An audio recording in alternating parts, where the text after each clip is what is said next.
Pemirsa, Anda menyaksikan NTV Insight bersama saya Tasya Lutmila.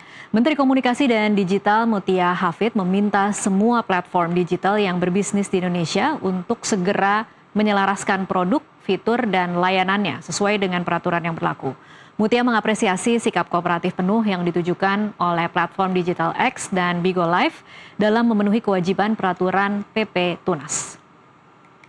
Platform yang patuh yaitu Platform X dan juga Bigo Live yang telah menjalankan kepatuhan untuk menunda usia anak bagi user ke 16 tahun ke atas. Kemudian kami juga mencatat ada 2 entitas bisnis yang tidak mematuhi hukum, yaitu Meta yang menaungi FB, IG, dan Thread, serta Google yang menaungi YouTube. Keduanya telah melanggar hukum yang berlaku di Indonesia, yaitu Permen nomor 9 tahun 2026 sebagai turunan dari PP Tunas. Kepada keduanya, pemerintah hari ini mengirimkan surat pemanggilan sebagai bagian dari penerapan sanksi administratif sesuai dengan ketentuan yang berlaku. Kemudian pemerintah juga mengkategorikan kepada platform yang dinilai belum sepenuhnya memenuhi aturan namun melakukan upaya atau kooperatif.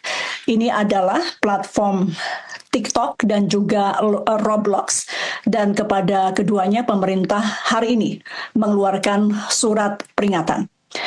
Jika selanjutnya kedua platform ini belum juga menunjukkan kepatuhan secara penuh, maka pemerintah akan menyesuaikan untuk juga melakukan surat panggilan kepada kedua platform tersebut. Indonesia, kami akan fokus untuk bekerja sama dengan platform yang memiliki itikat untuk menghormati Indonesia dan tidak hanya sebagai pasar digital, tapi juga komit terhadap perundangan dan juga produk hukum di Indonesia dalam rangka melakukan perlindungan anak, jalan yang memang telah dipilih negara, yaitu menunda hingga anak siap. Pemirsa, anak-anak hari ini tumbuh dalam dunia yang sejak awal sudah terhubung dengan internet. Ruang digital bukan lagi sekedar pelengkap, melainkan sudah menjadi bagian utama dari cara mereka belajar, berinteraksi, hingga membentuk jati diri. Karena itu pula generasi ini dikenal sebagai digital native atau generasi yang lahir dan tumbuh di era teknologi modern dengan kemampuan cepat untuk beradaptasi dengan teknologi baru. Namun kemudahan itu datang dengan konsekuensi yang tidak sederhana. Di balik kecanggihan teknologi ada beragam ancaman. Anak-anak berhadapan dengan resiko yang kian kompleks, mulai dari paparan konten berbahaya hingga praktek eksploitasi data yang seringkali tidak mereka sadari.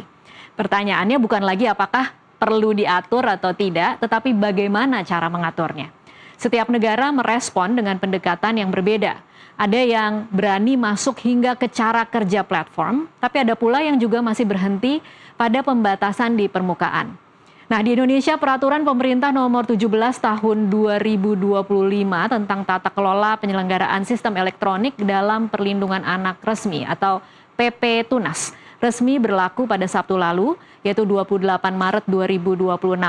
Aturan ini mewajibkan platform digital baik media sosial maupun game online untuk menonaktifkan akun dengan pemilik pengguna di bawah usia 16 tahun. Nah, fokusnya adalah verifikasi usia ketat, pelanggaran profiling data anak untuk iklan, penyaringan konten negatif, serta tanggung jawab PSE atau penyelenggara sistem elektronik atas keamanan anak.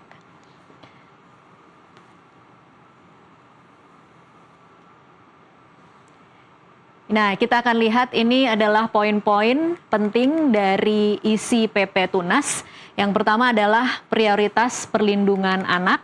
Jadi di sini platform digital wajib untuk mengutamakan keselamatan dan hak anak di atas kepentingan komersial. Sementara yang kedua adalah verifikasi usia dan akun. Penerapan sistem verifikasi usia yang ketat, kemudian ada pembuatan akun untuk pengguna anak, kemungkinan memerlukan persetujuan orang tua atau wali. Dan yang ketiga kita lihat di sini ada larangan profiling data anak. Jadi data pribadi anak dilarang untuk diprofilkan, dikumpulkan atau digunakan untuk kepentingan iklan, promosi atau pemasaran. Selanjutnya yang keempat adalah penyaringan konten. Platform di sini diwajibkan untuk menyaring konten berbahaya seperti konten kekerasan, pornografi, hoax, hingga perjudian yang tidak sesuai dengan usia dan tumbuh kembang anak. Selanjutnya yang kelima ada anti komoditisasi anak. Nah, di sini anak tidak boleh dijadikan komoditas dalam ekosistem digital. Sementara yang keenam atau yang terakhir di sini ada sanksi administratif. PSE yang melanggar aturan ini akan dikenakan sanksi tegas. Platform sasaran dari aturan ini menargetkan 8 platform utama, diantaranya ada YouTube, TikTok, Facebook, Instagram, Threads, X, Bigo Live, dan Roblox. Dan PP Tunas ini dibuat untuk menciptakan ruang digital yang aman untuk anak. Pemerintah menjelaskan sebenarnya tidak ada maksud untuk membatasi akses secara berlebihan, melainkan tujuannya adalah memberikan pendampingan dan memastikan penggunaan teknologi secara sehat. Kita lihat slide berikutnya. Ya, ini platform media sosial yang beresiko tinggi. Jadi untuk tahap awal di sini pemerintah akan menyasar 8 platform digital untuk membatasi akses anak di bawah 16 tahun. Kita lihat di sini ada Bigo Live, kemudian ada Instagram, ada Threads juga di sini, ada Facebook, kemudian TikTok, X, YouTube, Roblox, dan platform-platform ini semuanya diminta untuk menyesuaikan kebijakan mulai dari pembatasan usia hingga penonaktifan akun pengguna di bawah 16 tahun. Kalau kita tadi mendengar statement dari Menteri Komunikasi dan Digital Menkomdigi Mutia Hafid, dia menyatakan hingga 27 Maret 2026 baru 4 dari total 8 platform ini yang kooperatif dan siap untuk mematuhi PP Tunas. Keempat platform tersebut adalah platform X yang di sini, ini sudah mematuhi. Kemudian yang lainnya adalah Twitter.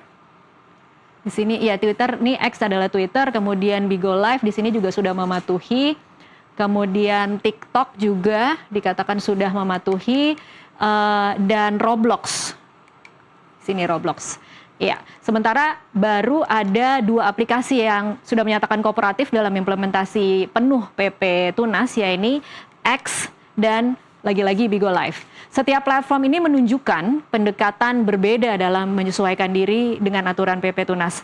Platform X salah satu yang paling siap, mereka telah menaikkan batas usia minimum pengguna menjadi 16 tahun dan mulai melakukan identifikasi serta penonaktifan akun pengguna di bawah umur sejak 28 Maret 2026 lalu. Sementara platform Bigo Live mengambil langkah yang lebih ketat dengan menetapkan batas usia minimum 18 tahun. Platform ini juga memperkuat sistem moderasi melalui kombinasi teknologi kecerdasan buatan dan pengawasan manusia untuk mendeteksi akun di bawah umur secara lebih aktif.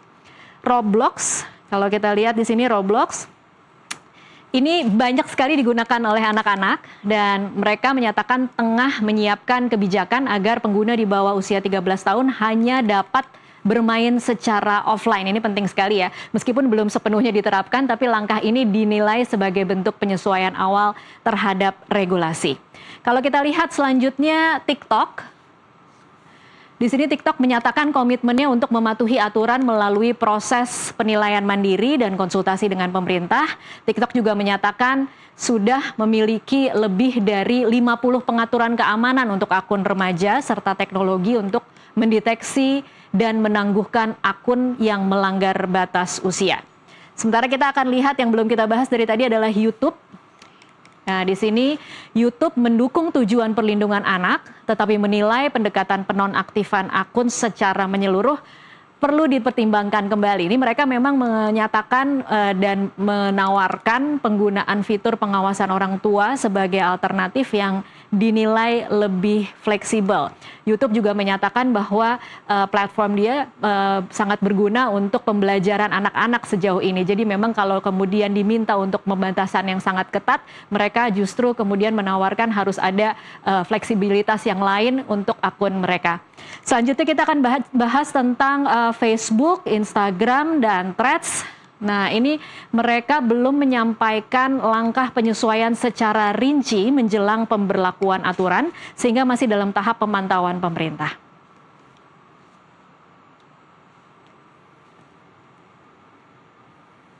Kita lihat ini selanjutnya kita akan melihat 70 juta anak terdampak pembatasan medsos. Di sini kita bisa lihat kelompok umurnya 0 sampai 4 tahun, 5 sampai 9 tahun, 10 sampai 14 tahun, 15 sampai 19 tahun. Ini terbagi dari penduduk laki-laki dan perempuan, dan ini adalah rinciannya untuk tiap-tiap usia. Rata-rata memang di angka 21-22 juta. Menteri Komunikasi dan Digital Mutia Hafid menjelaskan jumlah anak berusia 16 tahun di tanah air mencapai 70 juta anak. Angka ini jauh lebih tinggi jika dibandingkan dengan Australia yang sudah menerapkan aturan serupa di Desember tahun lalu. Mereka jumlah anaknya sekitar 5,7 juta orang. Berdasarkan data Badan Pusat Statistik BPS per Mei 2025, jumlah anak di Indonesia antara usia 0 sampai 19 tahun mencapai 88,81 jiwa.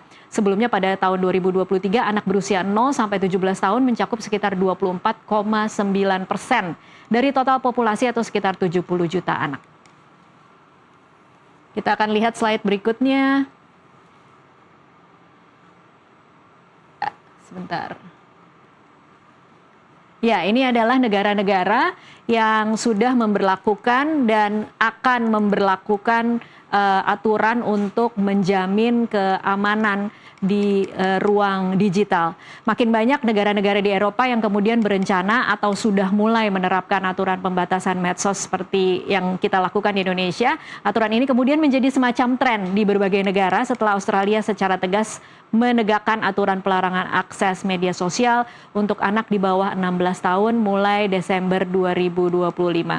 Sebelumnya pemerintah Indonesia melalui Kementerian Komunikasi dan Digital juga sudah menetapkan aturan pembatasan akses media sosial yang dinamai PP Tunas sejak Maret 2025. Namun perlu digarisbawahi, aturan Indonesia berbeda dengan Australia. Indonesia melakukan pembatasan berdasarkan klasifikasi usia 13 hingga 18 tahun. Anak-anak juga masih diperbolehkan memiliki akun media sosial atas izin orang tua.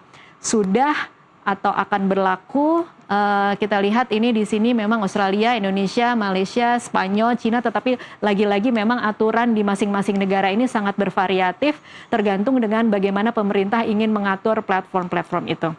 Dan pemirsa, anak-anak pada dasarnya tidak hanya berperan sebagai pengguna tetapi sebagai bagian dari model bisnis itu sendiri.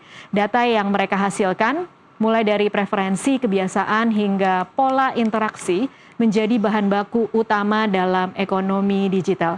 Dalam kondisi ini pembatasan atau pembahasan tentang media sosial tidak cukup jika hanya dilihat sebagai sesuatu yang baik atau buruk. Yang lebih penting adalah memahami siapa yang sebenarnya diuntungkan dan siapa yang kemudian menanggung resikonya. Saat ini media sosial lebih banyak menguntungkan platform karena mereka mengambil perhatian dan data pengguna. Jika cara kerja sistemnya tidak diatur, kondisi ini akan terus terjadi dan akibatnya anak-anak akan menjadi yang paling rentan karena mereka sudah menggunakan media sosial sejak kecil. Dan pemirsa, tetaplah bersama NTV Prime. Kami akan kembali bersama rekan saya Muhammad Irsal yang akan memandu perbincangan di segmen selanjutnya.